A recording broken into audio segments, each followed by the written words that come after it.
Bonjour, avec cette vidéo, vous allez pouvoir remplir la section 9.2.1, l'expérience aléatoire avec ou sans remise. Une expérience aléatoire peut se dérouler en une seule étape ou en plusieurs étapes. Par exemple, le lancer d'un dé est une expérience aléatoire à une étape. Deuxième exemple, le lancer d'un dé suivi du lancer d'une pièce de monnaie est une expérience aléatoire à deux étapes. Nous allons travailler l'expérience aléatoire à plusieurs étapes. Dans une expérience aléatoire à plusieurs étapes, la probabilité d'un événement est égale au produit des probabilités de chacun des événements intermédiaires à chacune des étapes qui forment cet événement. Alors, le produit, on se rappelle que c'est une multiplication. Donc, la probabilité de A suivi de B est en fait la probabilité de A multipliée par la probabilité de B. On va aller faire un exemple ensemble. On lance à deux reprises une pièce de monnaie. On s'intéresse à la probabilité d'obtenir deux fois la face pile. Alors ici, on a écrit le P représente probabilité. Le P entre parenthèses, c'est notre résultat pile.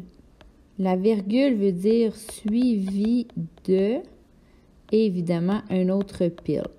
Donc, on veut la probabilité d'avoir pile et qu'on lance une deuxième fois la pièce de monnaie et avoir pile une autre fois. Alors, pour ça, on va devoir prendre la probabilité de pile fois la probabilité d'avoir encore pile. Donc, probabilité d'obtenir pile est 1 sur 2 fois un autre 1 sur 2, puisqu'il y a seulement deux faces à une pièce de monnaie. Et donc, la probabilité que l'événement avoir pile deux fois de suite se produise égale à 1 quart. Allons maintenant voir l'expérience aléatoire avec remise. Dans ce cas-là, les probabilités demeurent identiques d'étape en étape. Donc, expérience aléatoire avec remise. On tire une bille d'un sac contenant 5 billes bleues et 3 vertes. On remet cette bille dans le sac, puis on tire de nouveau une bille. Représente cette situation à l'aide d'un arbre de probabilité. Donc, on va aller faire tout cet exemple-là ensemble. Donc, un arbre de probabilité, vous voyez, on l'a déjà construit ici. Donc, on va simplement avoir à le remplir. En fait, ici, on a le point de départ. Donc, ça, c'est pas vraiment une étape. C'est vraiment juste le début. Et puisqu'on a deux étapes, donc piger une première bille et piger une deuxième bille, on a, comme vous voyez, deux étapes dans notre arbre. Donc, plus on a d'étapes, plus notre arbre va s'agrandir.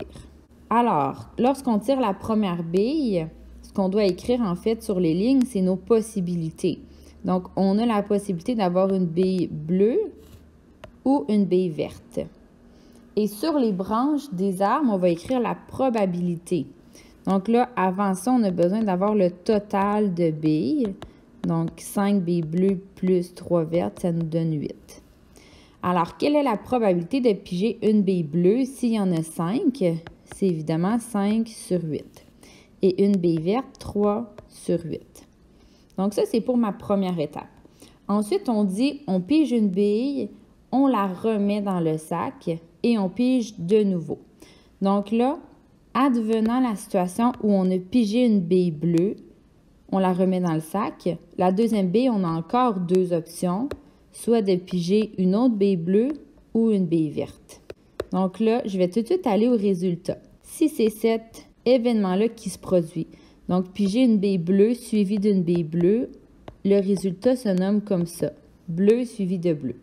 Par contre, si on a l'événement ici, on pige une bille bleue en premier, mais ensuite une bille verte, on écrirait notre résultat comme ça.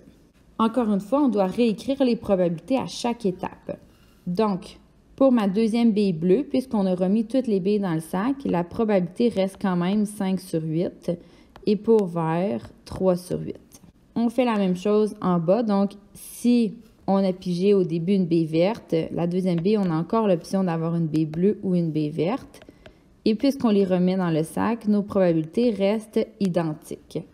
Et nos résultats ici, on aurait vert en premier suivi de bleu ou vert suivi de vert. Et on va maintenant aller calculer les probabilités que chaque événement se produise. Donc, la probabilité d'avoir une bille bleue suivie d'une bille bleue, c'est la probabilité d'avoir une baie bleue, donc 5 huitièmes, fois la probabilité d'avoir une baie bleue, donc encore 5 huitièmes. Et ça nous donne 25 sur 64. Prochain résultat possible, on aurait pu piger une baie bleue et ensuite une verte. Donc là, on aurait 5 sur 8, mais la probabilité d'avoir une baie verte, c'est 3 sur 8. Donc 15 sur 64. Un peu moins de chance d'avoir ce résultat-là. Ensuite, prochain résultat possible, 3 sur 8 pour une baie verte et 5 sur 8 pour une baie bleue. Donc 15 sur 64. Et finalement, 2 baies vertes, c'est 3 sur 8 fois encore 3 sur 8 pour un total de 9 sur 64. Et lorsque vous faites un arbre de probabilité, comme on a vu dans les autres notes de cours, le total des probabilités doit toujours donner 1 ou 100%. Donc, si on additionne toutes les probabilités ensemble, le total est égal à 64 sur 64, ce qui nous donne un entier. Donc, on peut aussi aller valider comme ça nos probabilités si on n'a pas 100%. Donc là, on a certainement fait une erreur. Deuxième exemple ici, donc pas d'arbre de probabilité. Toujours une expérience aléatoire avec remise. On veut la probabilité de piger 2 valets de suite, évidemment dans un paquet de cartes. Donc, probabilité d'avoir un valet suivi d'un valet, ça va être égal à la probabilité d'avoir un valet fois la probabilité d'avoir un valet. Et dans un paquet de cartes, on a 4 valets sur 52. Et là, puisqu'on fait avec remise, donc là, on pige une carte, on regarde et on la remet dans le paquet. Donc, la deuxième étape, piger un autre valet, les probabilités restent identiques puisque notre paquet de cartes est encore plein. Et donc, on les multiplie, ça nous donne 16 sur 2704. On peut réduire la probabilité à 1 sur 169. Troisième exemple. On pige une carte, on la remet dans le paquet et on pige une autre carte. On s'intéresse à la probabilité d'obtenir un roi ou une dame suivi d'un as. Donc là, ici, j'ai mis des mots en gras qui sont importants. Notre première étape, on veut un roi ou une dame. Donc ça, c'est pour notre première carte. On aimerait avoir un ou l'autre. Et notre deuxième carte, on voudrait avoir un as. On va faire appel au petit encadré que j'ai mis ici.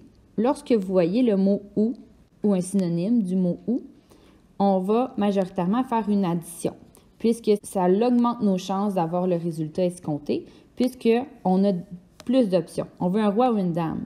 Par contre, lorsqu'on a suivi de, on doit multiplier comme on vient de voir. Alors ici, on a la probabilité d'avoir un roi ou une dame. Donc ça, c'est notre première carte. Suivi de, c'est notre virgule, un as. On commence avec la probabilité d'avoir un roi ou une dame. Et on va ensuite multiplier par la probabilité d'avoir un as. Donc, probabilité d'avoir un roi ou une dame, on doit additionner les deux probabilités. Donc, on va faire probabilité d'avoir un roi plus la probabilité d'avoir une dame. Et ensuite, on va multiplier par la probabilité d'avoir un as. Donc, les parenthèses ici sont nécessaires puisqu'on doit faire l'addition avant la multiplication. Donc, la probabilité d'avoir un roi, c'est 4 sur 52 puisque 4 rois dans un paquet de cartes. Et la dame, même chose. Donc, ça, on veut les additionner parce que notre première carte, on veut un ou l'autre. Fait que dans le fond, on va avoir 8 chances sur 52 de l'obtenir. Et notre deuxième étape, avoir un as, mais ça aussi, c'est 4 sur 52. Donc, on additionne notre première étape. On a 8 chances sur 52 d'avoir un roi ou une dame. Et on veut avoir un as par la suite, donc 4 sur 52, ce qui nous donne 32 sur 2704. Et on peut réduire à 2 chances sur 169. Allons maintenant travailler l'expérience aléatoire sans remise. Donc là, le résultat d'une étape va influencer les probabilités de l'étape suivante. Alors, le calcul ici va rester le même. Par contre, on va devoir prendre en considération ce qui s'est produit. Donc, vous allez mieux le comprendre avec l'exemple. On fait la même expérience que tantôt, mais sans remise. C'est-à-dire qu'on va tirer une baie dans un sac, mais on ne la remet pas dans le sac et on en tire une deuxième.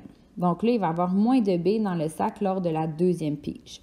Alors, les résultats pour la première pige sont identiques. On a encore l'option d'avoir bleu ou vert.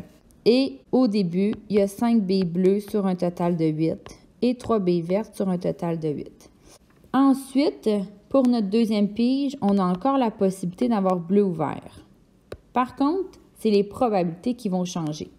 Si on a obtenu une baie bleue en premier et qu'on veut avoir une deuxième baie bleue par la suite, mais il n'y a pas le même total de baies bleues et il n'y a pas le même total dans le sac. Donc, pour la première baie, on avait un total de 8 baies. Par contre, si on en pige une, on la garde. Le total pour la deuxième pige est de 7. Et si on en a déjà pigé une bleue, il y en avait 5 au départ, mais on en a gardé une avec nous, il en reste seulement 4 baies bleues dans le sac. Donc, les probabilités de la baie bleue diminuent à 4 sur 7. Par contre, celle de la baie verte reste à 3 sur 7 parce qu'on n'a pas pigé de baie verte, donc les 3 restent encore là, mais le total reste encore à 7. Même principe pour notre autre possibilité. Donc là, si on pige une baie verte, nos chances d'avoir une baie bleue par la suite sont de 5 sur 7 parce que le 5 reste plein puisque notre première étape maintenant est d'avoir eu une baie verte. Par contre, avoir une deuxième baie verte, là, on tombe à 2 chances sur 7 parce que notre première baie verte, on l'a pigée ici. Les résultats sont nommés pareil, donc baie bleue suivi de baie bleue, bleu suivi de vert, vert suivi de bleu, vert suivi de vert. Et nos probabilités, on les multiplie en utilisant les nouvelles probabilités. Donc, la probabilité d'avoir une baie bleue au départ est de 5 sur 8, mais d'en avoir une deuxième par la suite, on est rendu à 4 sur 7 pour un total de 20 sur 56. Bleu suivi de vert, donc 5 sur 8 fois 3 sur 7. Ça fait 15 sur 56. Vert suivi de bleu, 3 sur 8 fois 5 sur 7. Donc 15 sur 56. Et vert suivi de vert, 3 sur 8 fois 2 sur 7, 6 sur 56. Et encore une fois, le total ici devrait encore nous donner 56 sur 56, soit un entier.